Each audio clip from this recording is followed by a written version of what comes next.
Hello and welcome back to the Pit Wall Podcast, where this week we're going to be breaking down the Chinese Grand Prix at Shanghai, which was quite the weekend. yeah, just the weekend, man. We're not doing a quality in 60 today because it's a sprint weekend. Yeah. But before we get started, be sure to like, subscribe, follow at the Pit Wall Pod.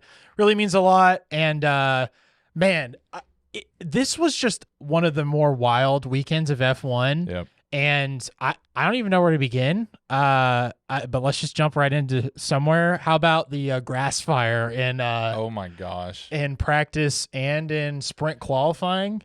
How weird was that? First of all, it was like I don't even know what caused it. It was just like sparks from the cars. So just lit the So these ground effect regulation cars have never driven in Shanghai before. Yeah. So at the circuit they paint the grass. Yeah. And they also had some coating that Pirelli wasn't aware of, apparently. It was not the tires' fault. Yeah. But the cars bottoming out caught it on fire. So Jeez, man. Happened twice.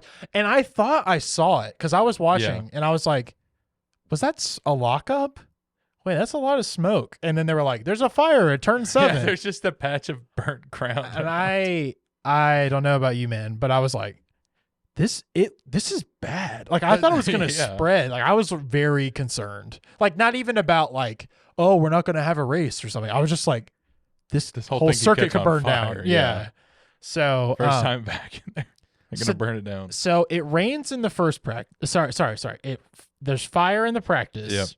Then for sprint qualifying, it absolutely pours rain and gives us one of the best qualifying sessions. Even if Lewis didn't do as good as he did, I'm just saying the pole shootout was incredible. Yeah. When you look at the pole time and there's like a 1 second between each driver, something weird was happening. Yeah. So, it was 157 Lando to 159 Lewis. So do you want to talk about what happened? And it doesn't matter for the sprint qualifying. So do you want to talk about what happened with Lando's pole situation? Do you know about that a little bit? Yeah. So he got what's it called? Okay, I'm sorry. No, you're good. He went off track at the last turn of his qualifying to basically get him pole on his pole lap. Well, it was this beginning. So it's the end of a lap that did set pole. And they deleted that time. But then the next, because it was raining, he could continue on another hot lap. Yeah.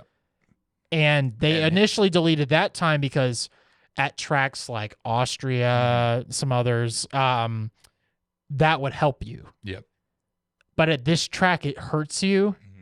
So they reinstated it, and Team LH Twitter lost their mind. Lewis Hamilton would have had pole if they didn't reinstate that. So thankfully, surprisingly, I had this spoiled, or else it would have made me really upset. Oh, yeah. So, I knew going in that Lando had somehow, quote-unquote, stolen it or something. And I was like, what happened? But yeah, so that was wild. And Lewis put on a show in a crappy car, but the rain came and it was like, yes, come on. I've never pulled for rain so hard in my life. Normally during an F1 weekend, back when Mercedes was dominant, rain was like the worst news because it meant that everybody could be competitive all of a sudden. And I was like, no rain, dry. Bad, but now bad that rain. The roles are reversed. Yeah, I'm like, greatest poor. Thing to Come on. Not to mention Mercedes has tire mechanical grip issues when it's warmer. So I was like, oh, cold. The track will be cold. Come on. So if there could be a snow race, I would take it right now. Good Lord. So anyway, for sprint qualifying, we had an insane time. So the grid was going to be Lando, Lewis, Alonso, then Max, which, by the way, all right, let's talk about this. Mr. Greatest in the Wet got out qualified by 3 different people. Yep. I'm just going to leave it there. Then Carlos Sainz, Checo in 6th, Leclerc 7th. And then Oscar Piastri in 8th. And then I'm not going to go down the rest of the list, but I will stop at Valtteri Bottas and Zhou Guanyu both Saubers in the top 10 and the hometown hero.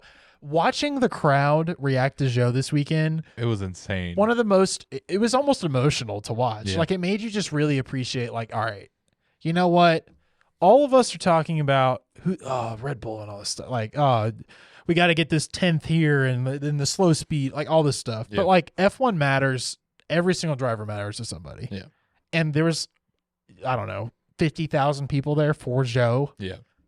Just incredible. It just shows you how awesome, like, as controversial and as bad at times F1 is, at the end of the day, there are good things that come from it. Yeah. And I thought that was cool. So, and also, I'm not just stopping. George Russell was in 11th and got out in SQ2. I'm not just stopping there conveniently. But also, anyway. seeing Zhou after the sprint, like getting out of his car, waving to the That was fans after the and all that. race. Oh, okay. Yeah, where he got his special sign. No.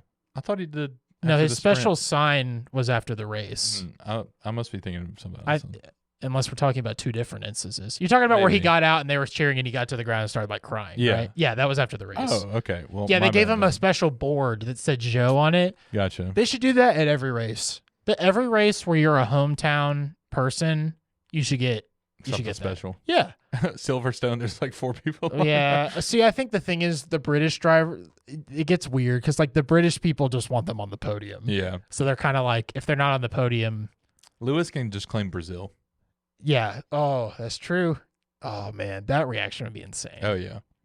And then everybody's talking about, as a side note, all the Ferrari home races next year, because if you stretch it as far as it can go, you have Monaco for Leclerc, you have Lewis having a home race of Silverstone and Brazil technically. Yeah. You have 2 Italian Grand Prix. So that's like 5 or 7 races or something where it's like, oh, it's a home race for Ferrari. Not to mention if the French Grand Prix was still on the calendar, Leclerc actually, that's like 30 minutes away. Yeah. So that would have been another, like, it just keeps going. Anyway, let's talk about the sprint. Anything particular jump out to you from the sprint that you want to talk about? I mean, we had Fernando Alonso retire. Yeah. In there. That was like, other than Lewis Hamilton, of course. Well, I'll just say Lando pulled a Lando and it was hilarious for me, but very sad for a lot of people. Yeah. Man, Lando starting on pole, man, it was bad. It was rough. And listen, Lewis squeezed him. That's just good racing, all right? He didn't get a penalty or get investigated for one or anything like that. They didn't hit. But yeah, man, Lando falling to 6th on the first corner, or the first 2 corners. And it's like we all knew it was going to happen too. Yeah. I mean, when they did the formation lap, Lewis gunned him there too, and I was like, "Oh, he's ready." Like I was, yeah. And I also think it's crap, and I think this should be the case at every track. The pole position, you should get to decide what side you start on. There are more than enough spaces on every track. Yeah. It's not like there's only 20 slots. Yeah. There's just like 24, 26, something like that. Pole position at this track needs to be on the. It depends on which way you're looking. Like pole but if you're position should sitting, actually be an advantage at every race. Yeah, instead it's of not. Second being. It's not. Second's way better at this Yeah. track. I mean, sure, okay, you get and Max Verstappen obviously destroyed everybody yeah. at the start. Yeah. But Alonso had a chance at getting him at the beginning of the Grand Prix.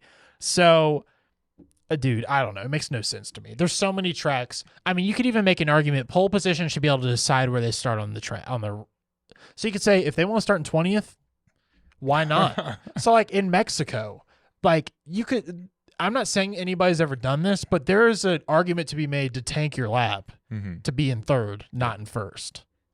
Like that should not be a thing. If you get pole, you should be able to start in 3rd if you want to. Why not? Like swap with the person in 3rd? Yeah, you won. You just bump everybody up that's ahead of you. So like if it was Max, Checo, Lewis, and Max wanted to start in 3rd, he can do Checo, Lewis, Max. Why not? Okay. There's literally no argument that I can think of against that. Yeah. Because it would, all the other people that didn't get pole would be happy with that for the most part. Unless you were trying to tank for 3rd. Yeah. Unless Lewis had a lap in the bag and saw, you know what, I'm going to start from 3rd. Like, Anyway, I've been thinking this for a while. So yeah, Lewis put on an absolute show, but with that said, Fernando Alonso was also an absolute wall for him. I was screaming at Alonso during this. So I don't remember anything from the sprint. Because I was just so like laser focused on what was happening with Lewis. Someone mentioned, I had forgotten that Alonso retired until last night. We were talking about it. It was like, man, this is a really clean weekend other than the race. And they were like, Alonso retired from the sprint. And I was like, really? Because I was so like laser focused watching Max just close in. I was like, no. I knew it was gonna happen though. Yeah. So. And then is there anything else you want to say about the sprint? I don't know. I was just saying, for people who don't know, Alonso just had a puncture, and that's what he retired from. See, I don't remember that. I believe you, and I pay very good attention. Yeah. But I was so Lewis having any sort of lead was like. I was zeroed in on. So also some people that we know say he's washed, and I just I don't see it. So a call out. Yeah, well, I won't say any names, but you know who you are. I'm waiting. I'm waiting for when he does something like next level awesome to like send that text message. I'm waiting for like the win that he didn't when he beats Max in a inferior car. At some point in some race, it'll happen eventually. Like Max will have like an issue or something, whatever. The Ferrari will be a 10th off next year or something, and he'll be able to get him one time at Monza when they cheat, probably when they put all their new stuff on. You ever notice that? Like Ferrari's like, all right, here's the deal. We can't win anything else. But we're gonna put every new part. We're gonna spend $50 million. A new car at Monza. Yeah, every piece is new at Monza. You saw them last year. They had a sniff at the win last year. Anyway, we're getting off on a tangent. So my new favorite thing about F1. Oh Lord. No, this is good. Oh, okay. I love that. That's your opinion of me. Listen, you've got some hot takes. I'm here for them. No, I think you're gonna agree with this. Okay. Because Parc Ferme opening up in between sprint and the Grand Prix qualifying, so you can make changes to the car. Yeah. Freaking awesome, because it makes the sprint its own thing, and then things are different. Yeah. It's like a restart for the weekend. Why was this not a thing before? I know because the format didn't work quite right for it, but I'm so glad. Other than the fact that Lewis Hamilton completely screwed up his car, whatever he did, for qualifying, because qualifying, Max got pole, he destroyed everybody. It was insane. It was insane. I mean, I think he got a pole by like almost a second. It was ridiculous. There was a fight for 2 that was pretty awesome, but Max's lap was untouchable, for sure. And it was the Red Bull's 100th pole position. So in the same amount of time, Lewis has 104 pole positions. But anyway, by himself. Just got to add that in, huh? So Lewis locked up and got P18. Here's the thing, and I'll let you talk eventually, I promise. I gotta get this off my chest, and then we're going to go into the race. Go ahead. Mercedes, for the love of God, why do you constantly botch qualifying strategy? You don't learn. I was screaming at you before it happened. I was watching live and I knew this is about to happen because, okay, here's what happens every qualifying session. All right. Q1 starts. All the cars that are going to barely squeak through go out immediately. Then like 3 minutes pass and then like Red Bull and Mercedes and Ferrari go out. And McLaren, all that. McLaren kind of does their own thing. They're usually in like a weird, like they'll go like in the 2 dead spaces, which is what I want Mercedes to do. Yeah. Because what they'll do is they'll send them out with like 9 minutes left and they'll do a lap and come back in and there's 7 minutes left. And it'll be like this current age Mercedes, it'll start off like top 5 and then people start banging in laps. And next thing you know, they're both in trouble. They're both somewhere between 11th and 20th. Yeah. Somewhere. And in this scenario, they were both down in the bottom 5 with 30 seconds left. And I'm just like, why? Why would you wait? Listen, Lewis Hamilton, if there's a weakness that he has right now is qualifying, period, end of story. And you can't expect a driver to constantly, under pressure of getting cut. I know he's in a Mercedes. I know it should be faster. It's not, but You can't constantly put him under this situation where he's going to get knocked out if he locks up in one lap. And it finally happened. And I've been waiting for it to happen because it happens constantly. They should, if they think that they need to wait for the track to evolve, don't send him out for the first lap until there's 7 minutes to go. Yeah. And then do the next one. And then your banker is probably good enough. Yep. But they do this every time. Every time. It's constant. And I'm so over it. And then everybody's like talking about how it's Lewis's fault. And yes, he locked up. And yes, he screwed up. But Mercedes shouldn't put him in that situation. I'm so over it. I'm so over it. They do it every time. You watch. Whenever you're listening to this, it doesn't matter. If you listen to this 10 years from now, I guarantee you it's the same. Get on. I'm really heated right now. Get on and watch qualifying and look at where Mercedes is. Maybe when you're watching this, they're back to being great. I don't know. Let's just say they're never great again. Look where they are and where they should be. Mercedes right now should qualify somewhere between 7th and 10th. Every time. Both cars. Every time. Bare minimum. Look, and they'll be at least 5 places lower than where they should be. So if they're the greatest car right now, they're probably in 5th right now. And they're going to wait until the last second, and then something's going to happen, and then they're not going to get it. And this is with a 7-time world champion. Like, you think Kimi Antonelli next year is going to handle this well every single time? Fix it. Take a breather. Take a breather. This is what I was yelling at the TV. When I say I yell at the TV, like I'm kidding, but this one I'm not. Yeah. This one I was yelling at Mercedes before it happened. I was like, send them out. Send them. What are you waiting for? Like, everybody's ahead of them. Ugh.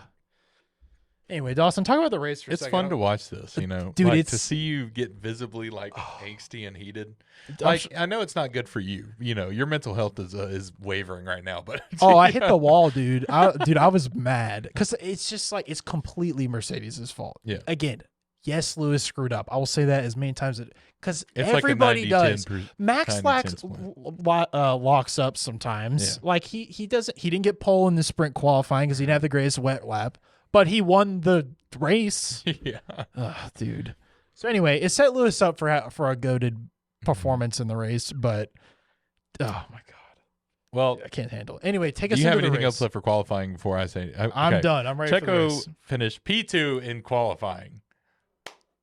Like, I'll give him a slow clap because I need consistency. Now listen, this is where it should be every race, but yep. This, like, the fact that it's a good thing for him to be in P2 and be excited about is a hopeful. I mean, dude, I want him to stay this way. But all right, so time for the question for you: is he staying? Who's? Well, apparently. You think so? Yeah. Next year? Apparently. You think so? There's been rumors that he signed. Well, there's been rumors that he signed. I keep waiting to hear Carlos Sainz. See, I think Carlos Sainz isn't going to end up at Red Bull because he's going to get worried and sign somewhere else in that amount of time. Like, because if Audi's dropping the bag at his doorstep, yeah, you kind of yeah. So, I think it all like, but Checo had a good first 5 races last year. Yeah, that's true. So I mean, it's going to be another wait till summer break thing probably. Well, he needs a good Miami. Yes. He almost won last year. But last year that's where he got absolutely destroyed, and that's where his that's when his bad streak started. Yeah. So, how was Checo's race? If you want to go into that, talk about Red Bull. Well, he didn't keep P2. He got P3, which you'll talk about who got P2. Max got P1, and just like Nick said, kind of just held it the whole time. Yep. As you expect. Who do you want to talk about first other than Red Bull in this race? Should we talk about some DNFs? Should we save that for the juicy end? Let's talk about Ferrari because they didn't have like a significant thing going on. Yeah. So, you want to talk about Carlos first? Yeah. I think that Carlos got P7, started P5, and I think this race entirely finished because of his car's limits. Okay. Not because of him. Okay. I feel like the Ferrari it's going down. Oh, you think so? Yeah. That was one of my predictions was that they were going to start great. Yeah. So they have updates coming, so we'll see. I have a little bit of a different take for Leclerc. So the internet has been losing their mind about Leclerc's performance because Carlos had a couple good races, and Carlos is a good driver. Oh yeah. But I just want to let you know that Charles Leclerc has not finished below the top 5, other than DNFs, which usually aren't his fault, in a race and in the disqualification last year, since Hungary in July of last year. Wow. Every other race he's finished in the top 5. Every single race, and most of the time it's 4, 3, or 2. Like it's usually it's not 5th. So, you know, this race he didn't have a particularly great qualifying, but he made it up, and I thought he had one of the best races out of everybody. And he finished P4. So, I mean, we don't need to be making these Leclerc Sainz, like, it's just not even relevant anymore. Yeah. There's no relevancy to comparing them. Oh, Sainz is better. Well, whatever. He doesn't have a Ferrari seat. Like it's just how it is. Ferrari like didn't choose him. Ferrari didn't choose him because they for whatever reason. So it's like, oh, they should have. Well, I mean, he might get a Red Bull seat. Yeah. So anyway, Leclerc is not washed. Everybody calm down. He's doing just fine. I thought he drove a great race. And very mature race. Like he's not the Leclerc of the past where he would try to push too hard at the beginning and all this stuff. So, yeah, where do you want to go from here? You want to talk about some DNFs? I'm going to go with Alpine actually, because they're another that's just kind of like there, and we can get them out of the way. Sure. Ocon started P13 and got to P11, which they just got some upgrades. They upgraded their floor, I'm pretty sure. Yep. And immediately saw some progress. Yeah. Like some pretty substantial progress from dead last or bottom 5 most of these past few races. So maybe some hope to hold out for the rest of this season, or like for these next few races until they have like another upgrade. I think they're going to be sitting like right outside of the points. Well, Pierre Gasly got P13 as well. Yeah. I'll say we'll give them some credit, but at the same time, keep in mind that they're going to be able to barely work up to be slightly worse than they were last year. Yeah. So that's not a good thing. Yeah. But yes, this is an improvement. I don't know if I said it. Ocon finished P11. You said just outside the points. Oh, okay. Yeah. So yeah, I agree. I think those two drivers are driving extremely well. It's so funny watching drivers like that recalibrate their brain, because watching them celebrate so hard to get into Q2 is just, it's funny, but it's also like, dang, like Gasly's won a race. Ocon's won a race, you know, like these are not, that's not a small achievement. Yeah. Especially in the cars that they won the races in. Oh, so. yeah.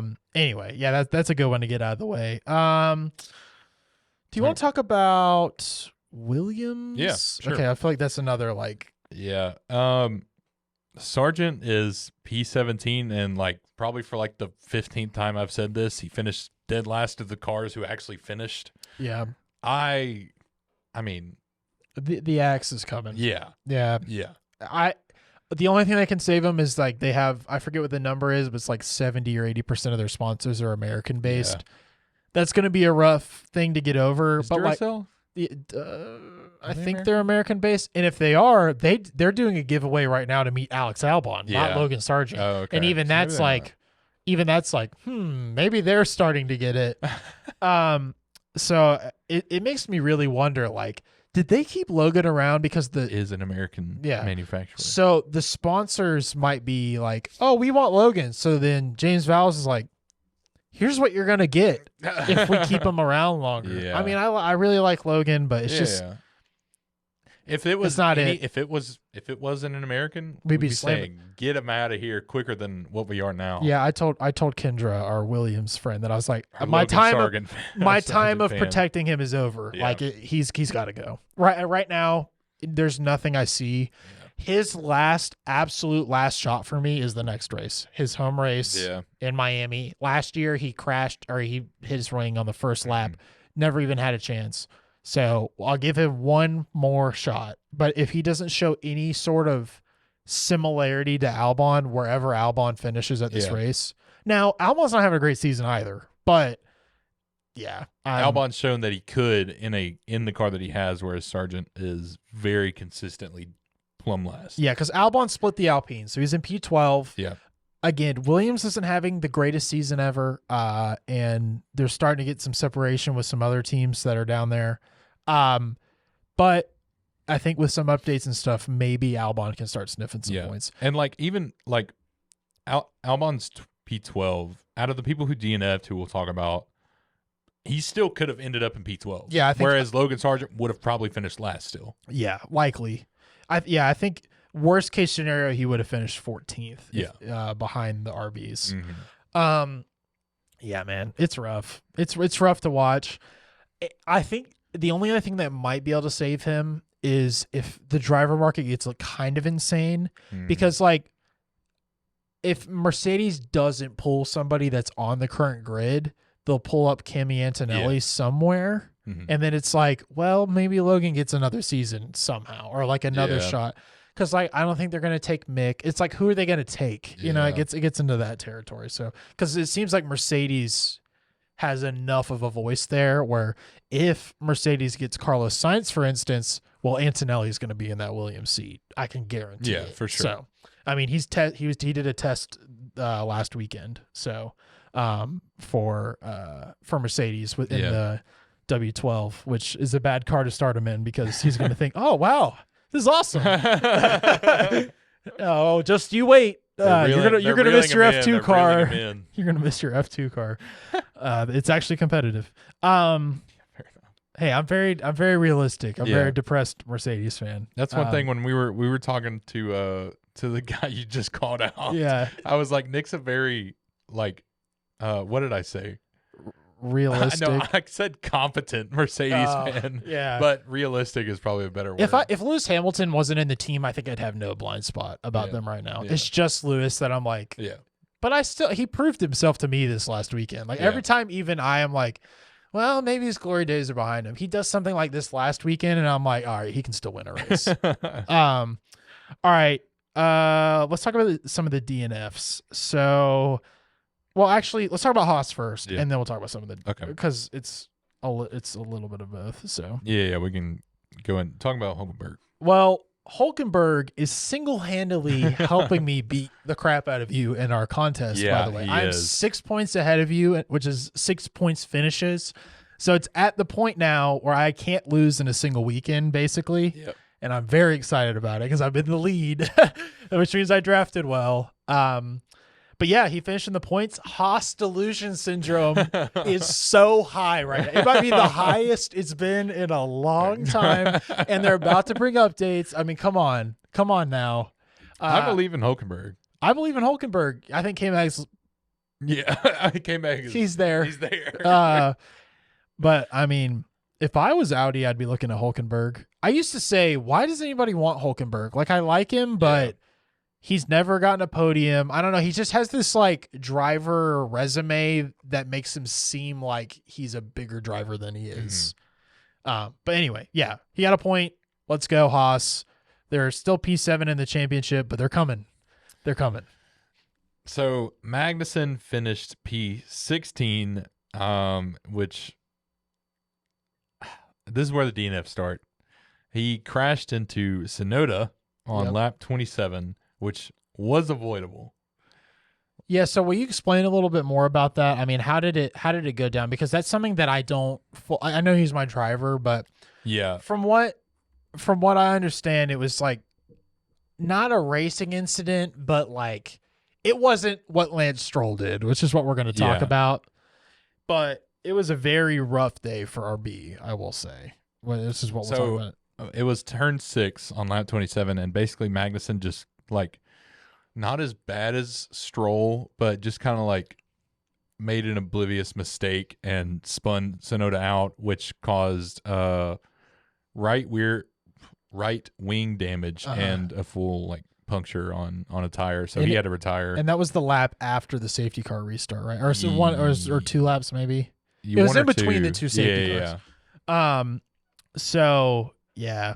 But Magnussen kept going. Yeah, Magnussen kept going and somehow finished P16, so ahead of Sargent. Well, I will say, and I want to talk about Ricardo's race, but I just want to say overall, I thought Ricardo had a really good weekend. Yeah. Other than what you're about to talk about, I thought he out-qualified Yuki twice. I think, he got a new chassis and it's the same chassis, but it might have just been Daniel Ricciardo's susceptible to the mental things. It's a mental thing for Daniel. I've said it so many times. If he's like confident, he's gonna perform. So I'm back on the Daniel train for a little while. Not for the Red Bull seat. Not for the Red Bull seat. Yeah. But I'm just saying, like he can survive in Formula One still. Yeah. Okay. Yeah, I think we have turned a corner potentially, unless this wreck. It seems like every time something good happens to him, though, something terrible happens. Really bad happens. But once again, all my sympathy goes out the window because he threw away a Red Bull seat. Yeah. I know it was 6 years ago now. Still, that was his worst career choice. He could still be there. He might still be there. Oh, yeah. Him and Max could have had 2 or 3 double world championships at this point, fighting to the last race. But instead, he decided to go to Renault for some reason. Instead, we have Max and the rest of the grid. Oh, yeah. All right, tell us about what happened to Ricardo. Actually, both your drivers. Yeah, driver on Dawson, driver crime. It's always my guys, man. So one before his DNF, he got a penalty for overtaking Hulkenberg under the safety car, which didn't. He's gonna have a grid drop in Miami, but yeah, that's rough. 3 places for that. Yeah. Oof. Wait. I thought it was. Pause for a second. Also, Sargent got a crap penalty. I will say he was already in 17th, so it didn't matter. Mm-hmm. But by like a millimeter, he crossed over a safety car line. Dude, it was complete crap. I was like, really? Like, if you can do common sense for Lando's thing, come on. Yeah. Crap penalty. Anyway, but at least he served it during the race. Our absolute favorite driver on the grid, Lance Stroll, is just, I don't even, like, he's like a NASCAR driver in Formula One at the moment, I think. Like, that's just what I can compare it. Dude, like, just only knows how to just turn a little bit. He doesn't look where he's going. Dude. Crashes straight into the back of Ricardo. Like, I mean, it's like, I don't even, like, I don't tweet often. Yeah, if Dawson tweets, something big happened. Like, it's just one of the most oblivious mistakes I've seen in so long. I've ever seen, I think. Yeah. In Formula One, at least. Like, they're both lined up about to take a turn, and during a safety car. Yeah. Lance Stroll, like, Ricardo is directly ahead of Lance Stroll. Like, I don't know how he didn't notice and like think like, oh, hey, I'm gonna watch out for this dude that's directly in front of me. No, instead he just barrels through the back of Daniel Ricciardo, immediately causing him to retire. Lance Stroll gets to finish the race, takes Ricciardo out, then blames Daniel and says it is not my fault. Yep. How dumb do you have to be? The best thing, my favorite like media moment of this whole weekend was Daniel Ricciardo found out that he was Lance blamed him during the interview. Yeah. I had so much respect for Daniel Ricciardo in this moment because he's talking very much like, man, it's unfortunate. Things like that happen. And then they go, he blamed you. And he goes, oh, really? Well, I've already watched the onboard and the telemetry. And if you see right here at this meter board, he had all the evidence in the world and he wasn't going to say it. Like he was not going to destroy Lance. And then he's like, oh, Lance is saying that it's my fault. Well, here you go. Here's all the, like he had done it because he went back. You could tell how his process works. He went back and thought, all right, what do I need to learn from this? Is it my fault? Mm-hmm. Watches the onboards, like tries to see, all right, what did I do wrong in this situation? Yeah. I didn't do anything wrong. Okay. All right. Well, I'm going to be professional about this. Yeah. Absolute goated interview. Just lets it go on. And he didn't curse about him. No. Like he said it pisses me off. Yeah. The only thing he said was I was calm, but now hearing that I'm pissed. Yeah. But he didn't say anything. He did not say anything bad about Lance. Yeah. That was not just straight facts. Straight facts about what happened. Yeah. I mean, obviously he gets all the PR training in the world, but I thought that was awesome. Yeah. I thought it was really cool. So it's sad that it happened, though. I mean, Lance is just like, I don't even know why this kid is still in Formula One, dude. I mean, I know it's Daddy Stroll is keeping his name in there, but why did Alonso sign on to keep up with I don't know. I mean, maybe he thinks he can win a driver's championship and not he doesn't give a crap about constructors. As both the Strolls are. Dude, I mean, I'm sure they rolled out a freaking bank worth of money for him. But I can't, man. I cannot. It's horrible.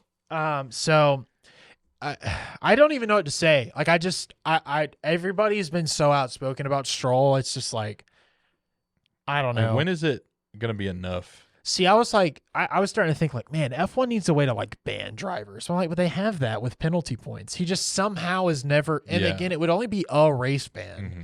But like Nikita Mazepin was a perfect example of this. Like that dude should have never been in F1. Oh yeah. But they got rid of him. Yeah. I guess the real question is how long that would have taken Yeah. if it wasn't for other scenarios. But dude, Lance was so bad. So, but took out 2 of your drivers, so not my problem. Yeah. So, yeah, where do you want to go from here? I guess let's talk about McLaren. Well, let's talk about Bottas because he's the other. So Bottas just had a straight up engine issue. It sounded like the power unit died, but the gearbox was okay. But also, when one can destroy the other, so he got stuck in 4th gear, and they could not get the car moving. So that was rough. So yeah, I mean, I think it was one of the more. I mean, it sucked to see, especially because Sauber has had so many trouble with pit stops that they finally figured it out, and then the engine dies. Like, ugh, Valtteri, man, he's very unlucky. It sucks. But he was having a good weekend. He was going to have a good weekend, and I think he's in the candidacy still to keep a seat, I would say. Yeah. Or a seat. I could totally see them building a team with like Sainz and him or him and Hulkenberg if they want to go that route. That seems a little too small of a lineup. Yeah. But I mean, Valtteri's won 10 races. He's not like a scrub. Oh, yeah. And he's led a team that had that amount of pressure. I don't know if Valtteri wants to do that I don't know anymore. I mean, you can see how that's why I said I think this man is just cruising it out. He's talked about how he enjoys not having the pressure of Mercedes anymore. So, how was Joe's race? He finished P14, so I mean, not terrible for Sauber, but I just feel bad for him. Home race, and I mean, he at least got his sprint, but that's a lot of pressure on him, man. For your first home race, dude. I felt bad for him, especially in the tractor of a car that Sauber is. Yeah. But he somehow finished ahead of some other people. So I think that car has potential. I really do. Not right now. You don't think so? No. I think it has more potential. I think it's better than Alpine's car. Think it's better than Williams? No, maybe. It's not hard to be better than Alpine's at the moment. Yeah, it's true.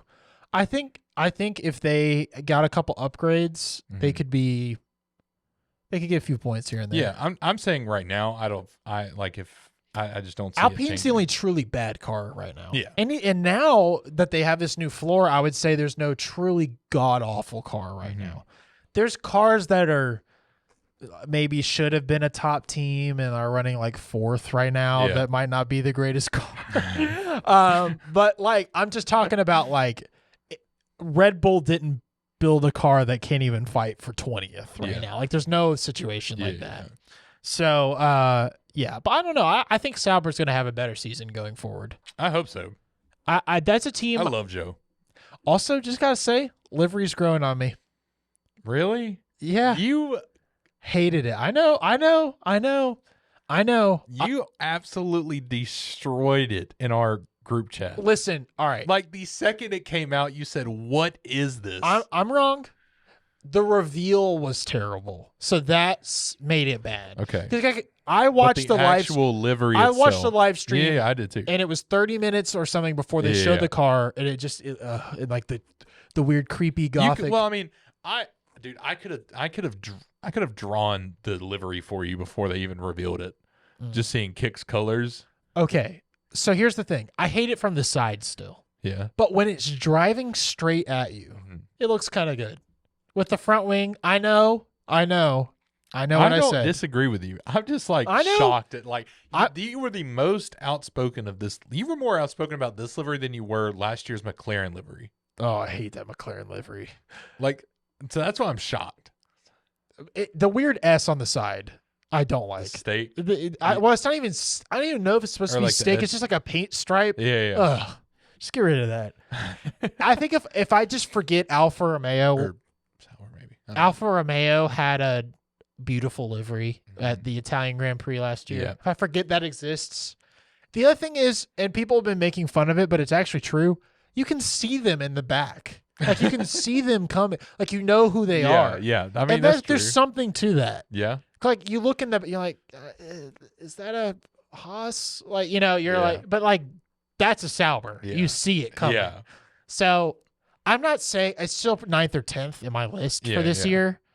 But it's growing. It's on you. growing on Okay, me. okay. And Alpine adding the blue on their nose is kind of a similar thing. I Yeah. hate it from the side, but when you look at it just straight from the front Yeah, for a second, yeah. you're like, it's not great, but Yeah. it's fine. I So- got you. Anyway, yes, I know. My heart melted, I guess. I'm gonna make my. I'm about to see it in person at Miami. I will judge it then. Yeah. But I do tend to like deliveries more in person. Yeah. And also, we'll blow through the rest of this because there's only a little bit more to talk about. Yeah.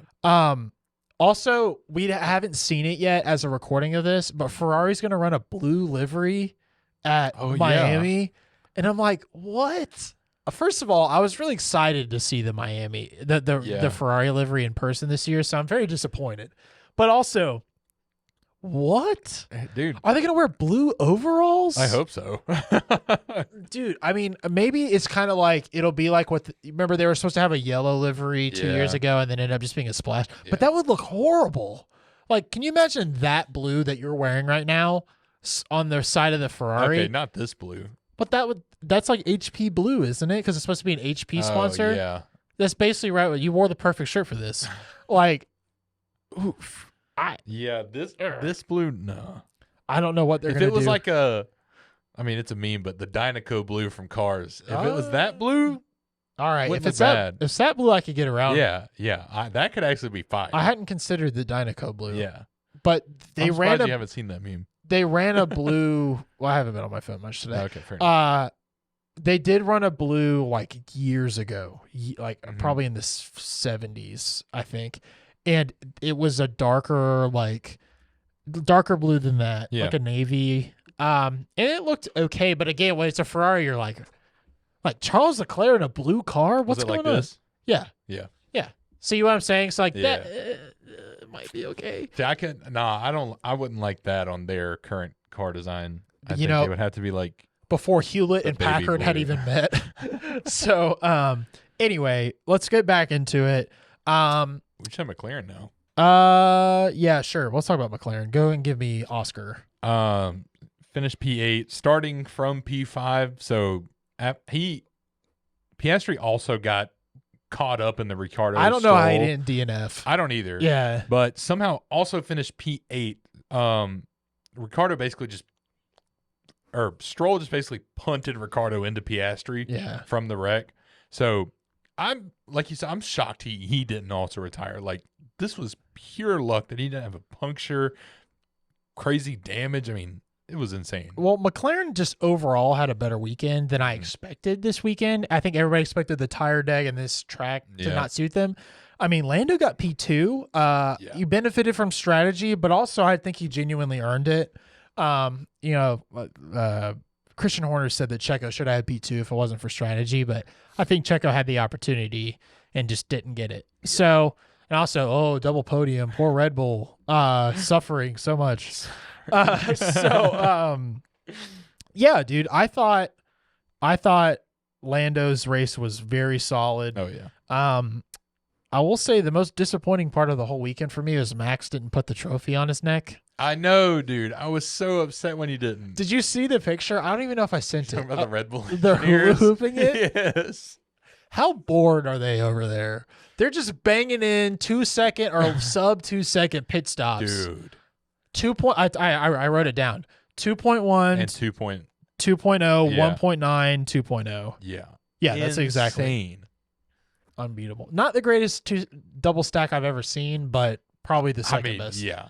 The best ever. I'm biased, but if you watch Here it, it I think you'd comes. agree with me. Mercedes at the last Chinese Grand Prix, Yeah. they had like a 3-second gap between the Yeah. two of them. Like they had a pretty decent gap. Yeah. That's the only thing that made it better. But these stops were faster. They were Yeah. like 2.2 each, and that was before they changed the So regulations. you're saying that one was cleaner. I think Mercedes's was overall more effective. Okay. I think you could I would tie them even. Okay. Because like these were better stops on their Yeah. own, but Mercedes's was tighter of a situation because there was less of a gap because Gotcha. Max is just Yeah, that's true. gone. So Lando did great. We talked about Stroll already. I didn't talk about Alonso. So man, I don't know what Aston Martin was doing with their strategy, dude. So they slap him on these softs that they expect him to take like 20 something laps or something like that. So then they realize that's a mistake, or maybe that was the plan all along. I don't know. So then they throw him on mediums, I believe. I can't remember if it's mediums or softs. And he just starts tearing through the field like 3 seconds a lap faster. So he ended up in P7 ahead of Oscar and Lewis. I don't know. I feel like he could have done better, but it's not Alonso's fault. I was just like, what are you doing, Aston Martin? Like bad strategy. So yeah. And then let's talk about Mercedes. So George had a pretty decent race. I would say nothing super notable happened with him. P6, once again, kind of where I expect Mercedes to be right now. If they're beating either a Ferrari or a McLaren right now, up until now, it's been good. Lewis started in P18, got to P9. I thought maybe he could have got P8. That was pretty crazy. Lewis Hamilton race, man. Props to him. Also, Nico Rosberg, man. I love Nico Rosberg. I really do. And you could go either way on this thing, but he did say one incredibly dumb thing to me. He said, Lewis is back there in P18. He's probably not used to driving up and stopping for less time and waiting for the lights for less time and starting from back there. What you're telling me? And all this experience, do you remember Brazil where he won from? I mean, okay, there was a sprint in between, but he started in 20th. Oh, he's not used to it. Like, what? Like, this is not. That didn't even faze Lewis. Yeah, that he wasn't even like, oh, I was confident, but being all the way back here, I only get to park for 5 seconds instead of. So anyway, yeah, dumb. But my pain might be less or the same and worse. We'll see.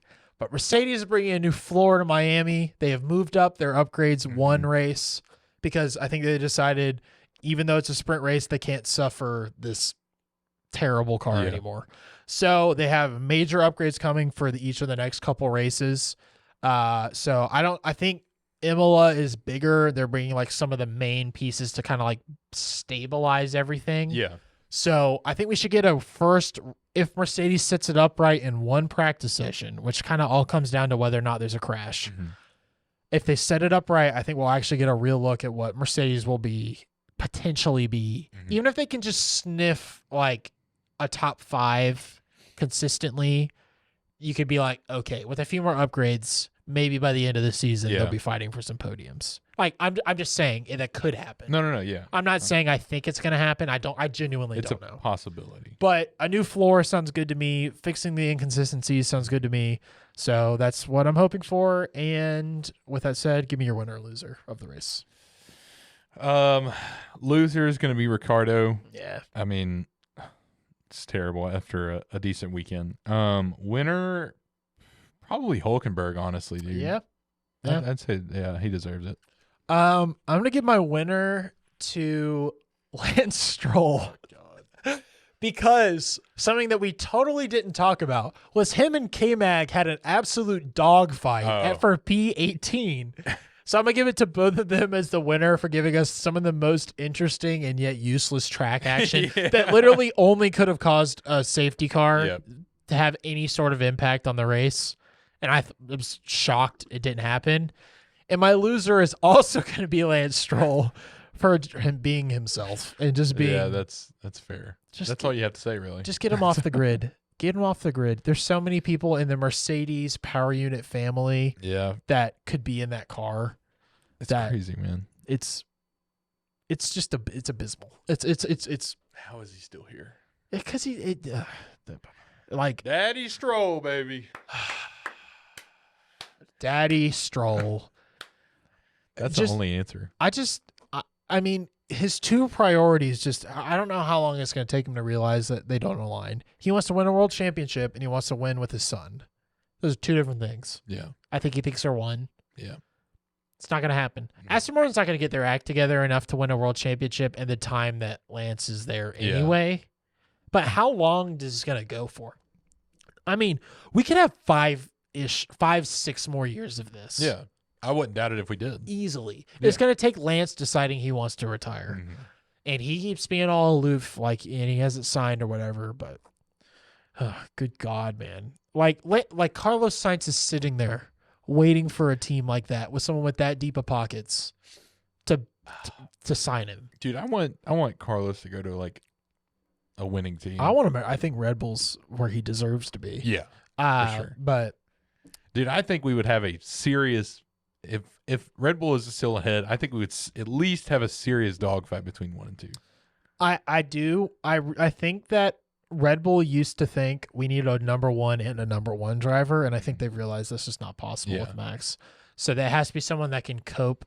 Again, it went from being a team that thought they needed 2 drivers to beat Mercedes to now they're going, oh, we're the head by a lot, and we need to keep the 1 driver happy. Yep.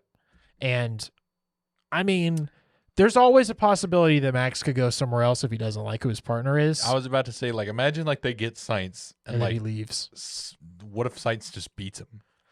He won't. Yeah, but would Max just leave, or would he fight for it? Oh, I think he'd leave. Really? I think he'd go to Mercedes or something.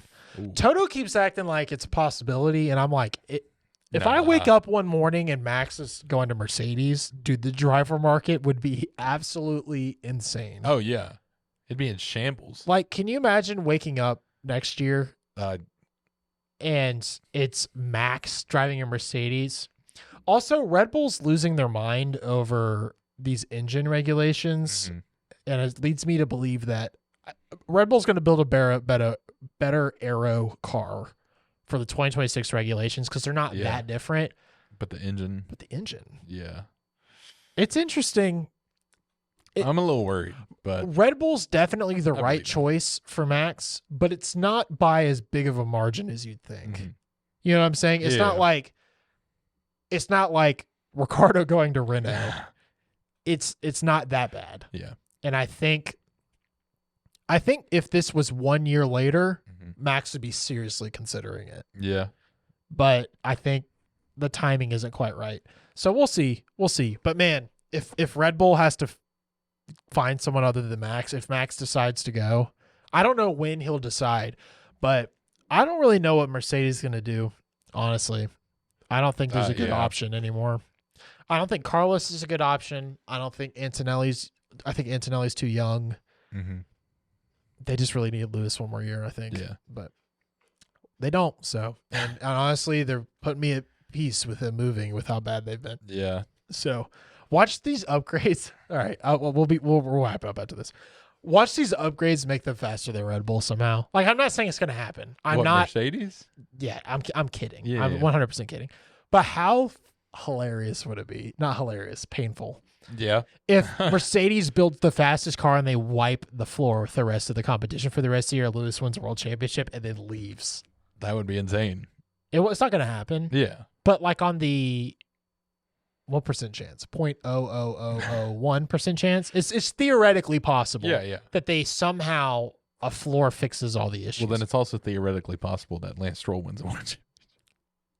That's 0.000. We can't count that high. Stop. We can't count that high. And we'll see you next week. All right. Yeah, that's been about it. I will never intro the podcast again for the rest of my life, probably. So, because Max Verstappen is going to continue to, when we made this podcast, Mercedes was competitive. I just want to. Yep. This is just a documentation of my mental state. It really has been. You're just going to show up one day and I'm just not going to be here. It's just going to be a hat sitting on the desk. I'll just wait. I'll be wearing a 44 Ferrari hat in not too long. Yeah. So, dude, depending on how the season ends, I might be the one buying it for you. Oh, you're going to be. I know. Oh, I know. I don't have to sell an organ to buy a hat. You do. Yeah. All right. That's been it. Subscribe, follow at the Pitbull Pod, and we'll see you after Miami where I will be doing a vlog. So send me your questions. Goodbye. See ya.